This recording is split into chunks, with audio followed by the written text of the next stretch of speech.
Hello everybody, this is Paweł Surynowicz from Polish Karting Magazine.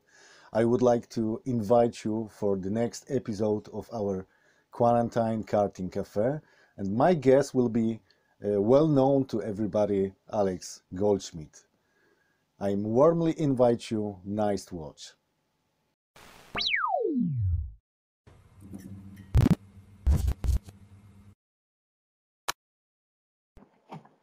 Hello Alex, in our next issue of Quarantine Karting Cafe. Hi Pavel, hello everyone. Thanks for having me back again. Good to be able to keep this going. It's quite a good motivator to keep us all connected, and it's been a really good sort of motivator for me to sort of keep talking and keep karting, as the hashtag shows, globally so far. Alex, at the beginning of our conversation, I'd like to thank you for the last meeting and words you have said, which were quite overwhelming in our karting environment. You said, I'd rather I'd rather leave the race this year to meet everyone next season. And this is very important words for me, for us, for every people, because it's a very good description of whole situation right now.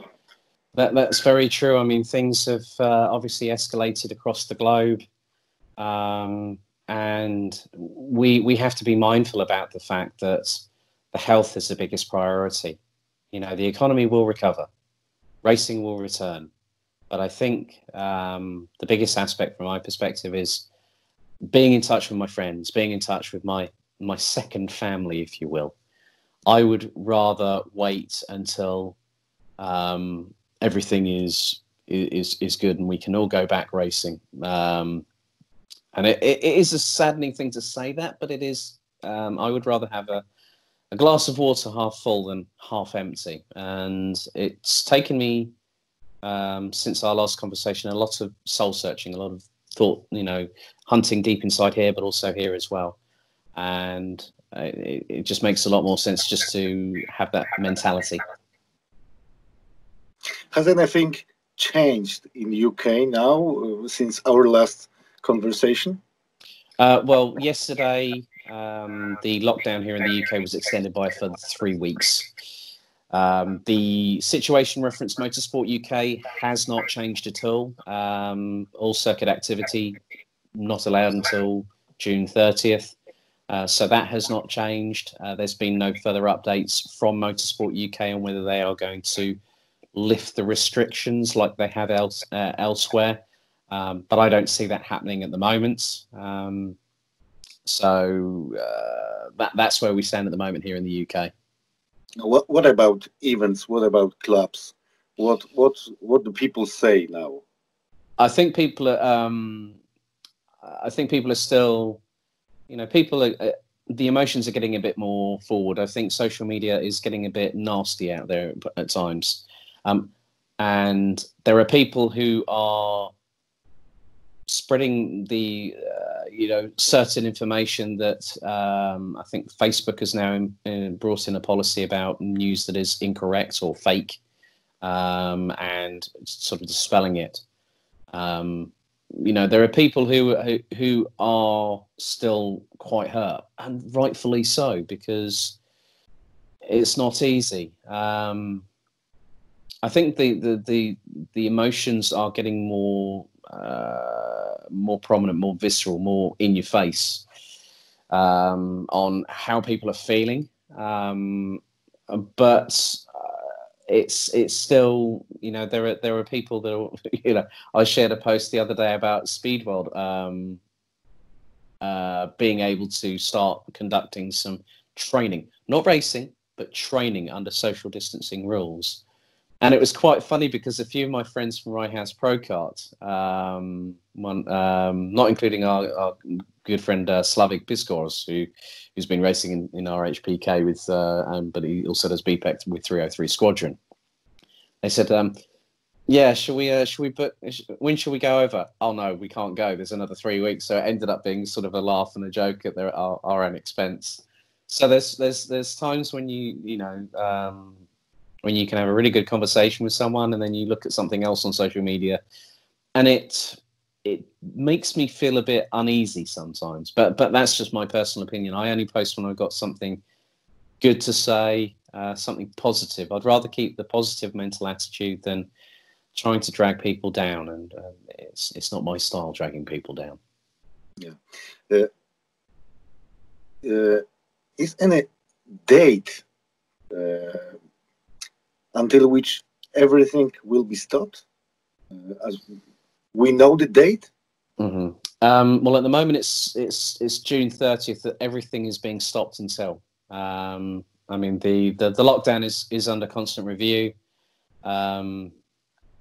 Is it postponed? What do you think? I don't know whether it's going to be pushed back further, whether it's going to hit July, but then that impacts a lot of things. I think with the way that the governments have to look at every single situation, they have to look at it very, very strategically and use scientific and medical evidence to open things up. And they'll have to start with businesses first. Whether that involves the karting community is dependent not just on the government, but I think also with Motorsport UK deciding when they're going to bring clubs back.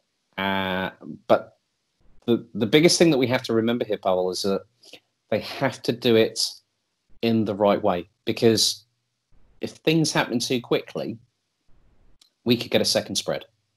Yeah. And then that further impacts everybody in general, not just the motorsport and karting communities, but everyone in general. So they've got to do it right. And from my personal perspective, I have a mother who is high risk, and she's in isolation she has to self-isolate for 12 weeks at home. She cannot even leave the house. My father too. Yeah. So and I was having a very honest discussion with my dad, and he said, there's a possibility that if there is no vaccine, we could be here stuck in our house for a year. You guys are quite fortunate, he said to me. He said, you, your sister and your brother-in-law, you're all in a lower risk of age in terms of being able to recover from COVID-19. And I took that on board, and it hit home with me. I said, okay, it's going to be easier for me, but then I have to think about my parents. I've got an aunt and uncle in South Wales who are around about the same age group, and I'm not too sure if they're high risk. And they're the other side of the country. They're like a 6-hour car drive away. And I can't just get in a car and drive over there, because the police will go, what are you doing? And I could get a fine for it. So I think it's down to the UK government and also RASN, Motorsport UK, to make the right decisions at the right time in order for things to move forward. Alex, Motorsport UK and Alpha Life have recently launched the eSport Virtual Karting Series. Did you follow this game? Yes, the Easter series. Good to know. It was also Motorsport Games and Kart Sim Limited. I know both commentators as well, Chris McCarthy and Chaz Draycott. And I have to say, a big congratulations for everyone. I mean, they crowned the finals, the winners last night.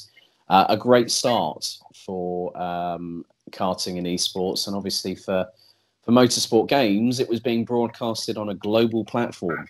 So it shows that there is the potential of,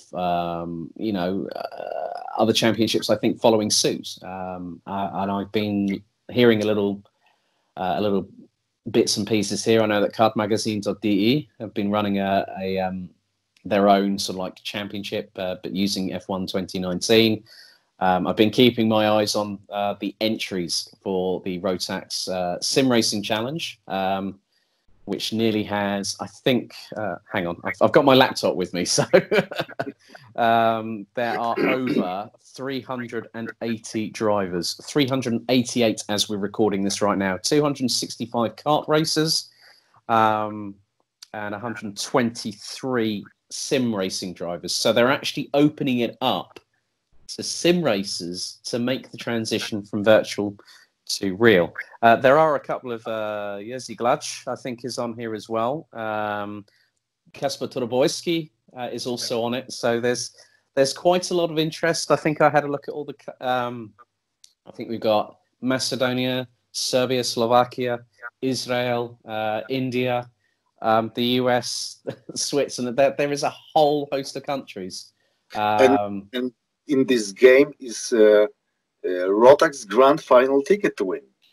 Well, there's more than that. There's actually prize money being given away. The prize for it is a ticket for the grand finals in Bahrain on the Project E20, and that's that's an opportunity that money can't buy. Rotax are putting their money where their mouth is, and it's really good that they're doing. I mean, we had this conversation. I said that maybe that Rotax does something different, and they've followed the trend, which is really, really good. I mean, it's going to be live streamed with commentary on YouTube, and the entries are ramping up. Who will be commentating? That I don't know.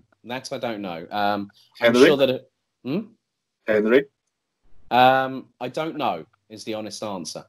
But I'm sure that something will come out in the publicly at some point, whether someone announces it themselves. Who knows? But there will be. I'm sure that there will be a recognisable voice there, whether it's me or whether it's Henry. Your guess is as good as mine. So, but that's really exciting. I mean, from my perspective, I think Rotax might have heard me. But I think it was always on the cards. One interesting thing is that one of the distributors has entered. Wow. Andreas Mattis from Germany, for the head of RMC Clubsport and RMC Deutschland, has entered. I saw his name and I just went, and then I'm wondering if Mike Wagner is going to get involved as well. Let's not forget that Mike Wagner, promoter and owner of, he's the CEO of Camp Company GmbH and MW Race Consulting. He got iRacing a few weeks back. Mike used to race back in the 90s in German Formula 3000 race against Tom Christensen. So there's such a great opportunity that who knows? Maybe we could have a sim racer taking behind the wheel of the E20 at the grand finals. Wouldn't that be a story and a half? So I think realistically, there is plenty for people to be entertained by. And just by Rotax deciding to jump on board was a great idea. And I'm really happy because it means that we get Rotax racers racing out there. And despite what's going on, okay, it's on the biggest platform going on iRacing. So yeah, I think good job, Rotax. Well done, guys. Okay, I asked Polish Wominski, who was also the karting driver. Yeah. He we can go to this game. Mm-hmm. Okay, Alex. Your opinion about CIK FIA Championship moved from Brazil to Portugal? Yeah, they were due to race at Birigui, thanks to the assistance of Felipe Massa, the CIK FIA president, and Rocket Venturi Formula E driver. But I think they've done the right thing. They've used a lot of foresight. They've done it early, and to head to Portimao. A fantastic track that has hosted the Rotax Grand Finals. It is a great circuit, and I think that they've done a really good decision by that. And I think in some respects, by postponing Birigui until 2021 was a very, very shrewd move, because then it means that the drivers know that they are still going. It's not sort of shutting the door on it and saying it's not happening. It's sort of like, well, it's not happening this year. So that gives the drivers a bit more motivation to go, Well, it's a shame we're not going to Brazil this year, but next year, oh, can't wait. And it's like when you give a dog a bone, or you tease the dog with that little sort of bone, or dangling a carrot in front of a donkey. You know, that animal's attention will be kept right up until the point when they get that carrot or they get that bone. So I think it's a really good thing that the CIKFIA have acted in with due diligence in the right way possible, and to have that opportunity of, you know, saying to the drivers, hey, look, we haven't forgotten about Brazil. We want to race at Brazil, and especially with Felipe Massa, you know, being a big advocate of karting himself. Okay, Alex, but a lot of teams, big, huge teams, don't want to go Brazil. They want to go United States, you know, other countries where the distributors are from OTK, CRG, Kart Republic. In Brazil, there is no good distributors network web in Brazil. Yeah, I kind of understand what you're saying here, Pavel. I'm sorry to interrupt you there, but yeah, with regards to being able to have supplies readily available, you know, being at a track within, let's say, an hour's drive of a local CRG, KR, OTK supplier, I think that's very true, because the teams will want to be, you know, if one of their drivers has a massive incident and they need a new chassis, they need new parts, they need new tire, you know, let's say they need another set of wheels that meet the regulations as per OK Junior, you know, KZ2, KZ Super Cup, whatever. They're going to need that facility. Whereas if it's in Brazil and it's in the middle, Birigi isn't that, you know, if it's not near a big distributor. So I can understand where the teams are coming from, that they need that supply chain in order to keep their drivers active, but also to keep them in the hunt for the title. Let's say, for example, they have a batch of wheels for OK Junior and all of them are not, they're substandard in quality. They need to get on the phone to their supplier or the local respective distributor of said part and say, right, we're here for OK Junior World Championships. We've got a faulty batch. What can you do? And they'll go, right, okay, here's your nearest distributor. We've put in an email to them, or we've put a phone call to them. They've got the parts coming. They'll be there that afternoon. And get someone out there to go it. And so at least they can then react, rather than having to sort of like go, right, what do we do now? You know, because the first thing they're going to do is they want to keep it contained within themselves. You know, if other teams are going to say, well, look, we're going to be sportsmen about this. Look, we've got another 4 sets. We know you've only got 3 drivers, but just in case there's an issue, here's 4 sets of alloys. You know, so they don't want to be stuck in the middle of nowhere where nothing is available. And I understand that from a competitive nature and how teams operate. Okay, the World Championship moved from Brazil to Portugal to Europe. And what about Grand Finals from Bahrain to Europe? Is it possible? Is it possible to go in Bahrain with Grand Finals? What do you think? Well, I think it comes back to what I said last time. They either have to move. They have to move it. They have to move it. It's got to be. It can't be left until the last moment, because let's not forget that Rotax, BRP Rotax themselves spend anywhere between 12 to 14 months planning one of these events. It was the same with Sarno. You know, they would have started it from probably August of the year previously, getting everything in place, speaking with the ASN, making sure that Sarno was on board. And Sarno has hosted the Grand Finals before. In Bahrain, it's a new territory for Rotax. Obviously, Bahrain being within, you know, the realms of Dubai and the UAE, you know, they have strong ties out there, because obviously the UAE Rotax Max Challenge, headed up by Guy Shepherd, you know, has done a really good job. And obviously now that Bahrain is on, you know, it's hosted CIKFIA before at night time as well for the finals. So it's it's going to be interesting, I think, over the next few weeks. What happens, I think, over in the UAE, in Bahrain, and what Rotax decide. Because obviously the call is down to them, but they will always have, I think, in any respect, any major karting provider or distributor or promoter has to have a backup plan. Has to have a backup plan. I don't know what that backup plan is because that's something I wouldn't be directly involved with. However, if they decide to change it, I don't think it's going to be the end of the world because Bahrain can always be used in the future. But yeah, who's not to say that we end up in Portugal again? Who's not to say they could even go, well, let's go to the United Kingdom. I mean, the UK has hosted CIK, World and European Championship events. Let's not forget PFI. So there are options. There are plenty of options that I think Rotax will be able to have at their disposal. Whether they are making plans to have that backup plan is something that I think only Rotax will know. So yeah, we'll wait and see on whether Bahrain does host the grand finals this year. But yeah, it just depends on the situation, my friend. Okay, you have a regular contact with promoters of BNL, Karting Series, Rotax, Euro Trophy. What are the decisions regarding the continuation of this season? Do you have any information about it?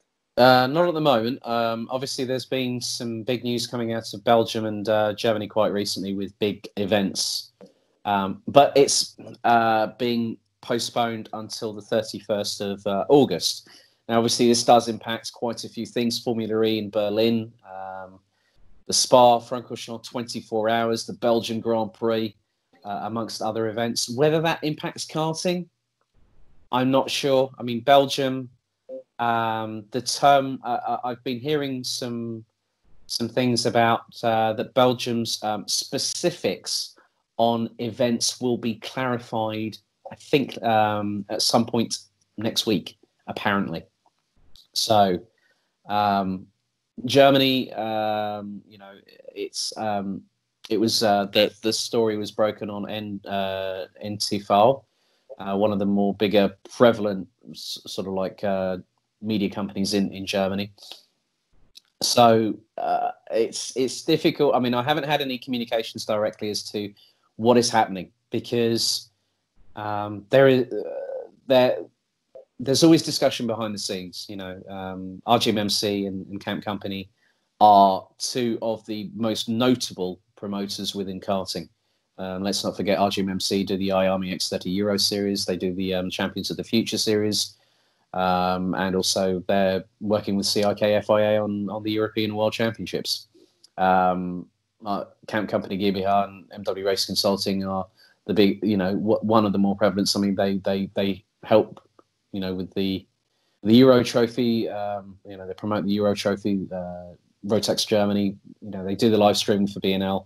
Dave Ritson, good friend, is head of events at Karting Genk and is also with Camp Company on the organising committee. So with regards to any future developments on the season for Rotax in terms of Germany, Euro and BNL, it's as of yet undecided. But I'm sure that, as always, through my social media work with them, that things will be communicated in due course, whether I do a live video like I sometimes do or I do a YouTube video. It's just dependent on how things pan out. So still very much up in the air.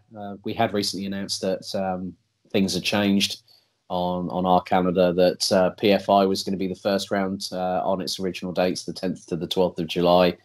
Karting Genk, 7th to the 9th of August for round 2. So it would have been the first season where Genk had not hosted the opening round. Wackersdorf would still host the third, would actually host the penultimate round on the 4th to the 6th of September with the DEKM and Project E20 joining us for that weekend. And then Italy, Adria was provisionally confirmed as the final round of the championship just 2 weeks before the grand finals, 23rd to the 25th of October. But so realistically, Pavel, I mean, the water has not yet gone under the bridge, as they say.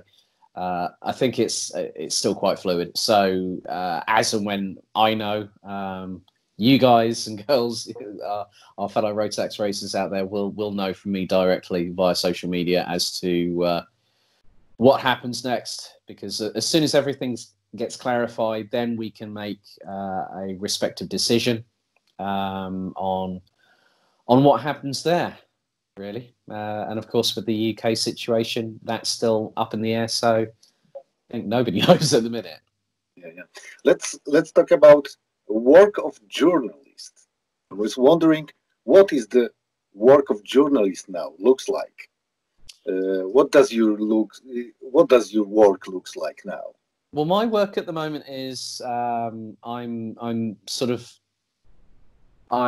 keeping an eye on what's going on. I'm not because my work as a journalist will normally happen that sometimes I'll do articles, like we'll talk and you'll say, well, can you have a look over this for me? So I'm at the moment, I'm helping out as much as I can. I'm working with Guillaume Alvarez at the Racebox, with Alex Bernardis, providing any Rotax information I can. I'm also working with Andrea Giustini of Room, doing some stuff for them as well. So, and then there's the social media, that kind of thing. I'm working on other projects outside of karting, which could help to keep me busy in this pandemic. So yeah, I think really for me the work still has to continue. It must continue. But yeah, I think really that I have to just keep my eye on what's happening with with Rotax, working with Jag Rotax. I'm still doing work for them. I'm still, I'm still in constant contact with a lot of people at the moment. I also spoke with Henry last week for the first time in I think since I think it was quite a while. I hadn't spoken to him for like about a month or so, because he's normally quite busy, and obviously with everything that he was doing this year, and that's sort of been scuppered as well. So it's difficult to try and keep motivated, but you have to keep positive about it, and just try and do what you can, and report on things as you see fit. I mean, from my perspective, I'm still going through the old archives of Rotax Euro. I've got some posts scheduled for this week on Facebook, so there's still plenty to do. I've got some more interviews arranged on Instagram for Rotax Euro. So yeah, and I've got to look at some documentation that Dave Ritson sends me. He says, "Oh yeah, we've got to have a look at this. Can you?" I can't open it on my phone. So like, well, why did you send it to my phone? Then I realised, hang on, I need to look at my laptop. Okay, Alex, thank you very much. And the last thing, don't you? I don't know. Have you seen last sad news about deaths of several people from karting people? Yeah. Father or Adam Smiley granddad. Yeah, it's. I mean, we also have to be very thankful that Stefan Radny has been one of the very fortunate ones. I mean, my thoughts and my prayers go to both Ricky and Adam at this very difficult time. It shows that it can affect anybody, and I'm gonna say something here, and I know that a lot of people are listening. That there are individuals out there that are not adhering to government regulations, and this has got to stop. I'm not going to sort of say it until I'm blue in the face, but it has to stop. There are people out there that are risking others' lives, and okay, we know that people are frustrated. We know that people don't like lockdown, myself included. But I maintain. I am a professional. You are a professional. We have to look at this from an unbiased perspective. And from my viewpoint is that anyone that asks me what I think about how this all started, I don't know. It's not my call. It has happened. It is past tense. We can't do anything. It is here. And I have to just go with what I do. But to hear about, Ricky Flynn's dad, and I heard it through the official WSK Facebook page, and I was like this. I mean, I had a tear in my eye. You know, it's I've had friends who have been directly affected by it. One of my friends has lost her dad. One of my friends has lost her aunt. Another one has lost his uncle. And it really does sink in when you hear of people that have been directly affected. And so, I mean, my thoughts, my prayers, my condolences are with Ricky and Adam at this very, very difficult time. Ty Cuthbert, I have to give a shout out to. His dad Chris got it and is recovering. You know, I think the funniest moment I've seen was Stefan Radny was back at home in a pair of Superman pajamas with a cape on it. So people are making fun of COVID-19 by saying, "Look, I've beaten it," and they've done something really entertaining as a result of it. But there are people that we are going to lose, and it just shows how close to home it can hit. And to have one of the biggest people known in karting, his own dad, passing away due to complications arising from it,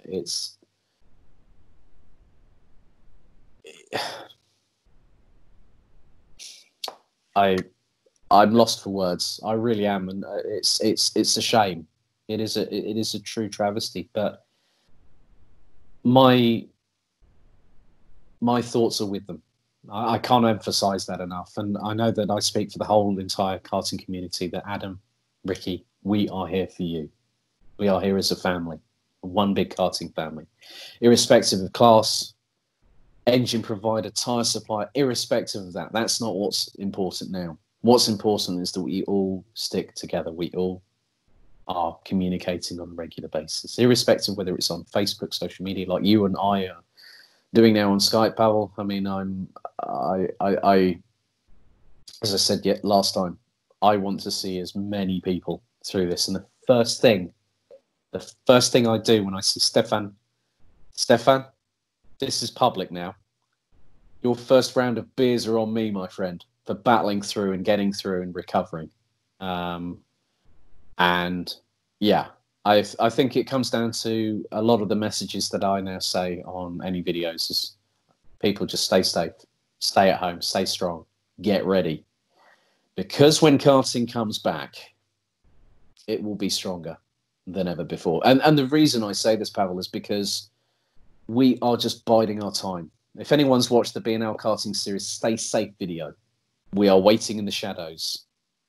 When we come back with a bang. And there are so many people out there. There are thousands and thousands of people within the karting fraternity globally that are waiting. And they are training. People are getting on simulators. People are using anything. They're training at home. To keep going, to keep the motivation, keep the sharpness, because everyone wants to be match fit when they come back. But yeah, I mean, yeah, I know that Ricky and Adam are going to be two very different people when we next see them because of this loss, and the biggest travesty that is happening, and it's through no fault of our own, is that, you know, the way that funerals are happening now. It's completely different. The world has changed. The US is now the most heavily hit in terms of both cases testing positive and also fatalities. I mean, we in the UK were over 13,000 fatalities now here in the UK and climbing. And you know, I have to be very, very mindful about what I say and how I say it, because my thoughts are just with everyone that's been affected, not just in our community. It's friends, it's people I know who have been directly affected, and they will never be the same again. And we have to get past all this rubbish of being so. I hate the term keyboard warrior, but I think in some respects, the way that some people react without thinking needs to be addressed. And I'm not going to point the fingers at anybody, because it doesn't do any good. It doesn't do any favors for anybody at all, because once you start with something, you're in the middle of a conversation that could go completely the right way or completely the wrong way. And sometimes, if you haven't got anything nice to say, don't say anything at all. It makes things so much easier, and I feel a lot less stressed as a result of it. I mean, since March 28th, I've been doing a lot of walking at night time. So for those that are probably wondering why my double chin is looking a lot less pronounced, well, I've hit over 60 kilometers walked in just over 3.5 weeks, and I have lost weight. I haven't weighed myself on a scale. That's going to be happening past coronavirus, all going away. But, you know, I'm feeling a lot more mentally strong, a lot more happier, a lot healthier. So, yeah, I think really that we have to be grateful for the smaller things in life. You know, looking outside and seeing the sunshine. Seeing, you know, for those people who are fortunate like myself, where you live in the countryside, where you've got farmland, you've got, you know, the forests and the trees and everything, you know, just take it in, take a deep breath and just enjoy it. And savor these little things whilst we still have the chance, because many people think that, some people, I think you and I both know, say, it'll never happen to me.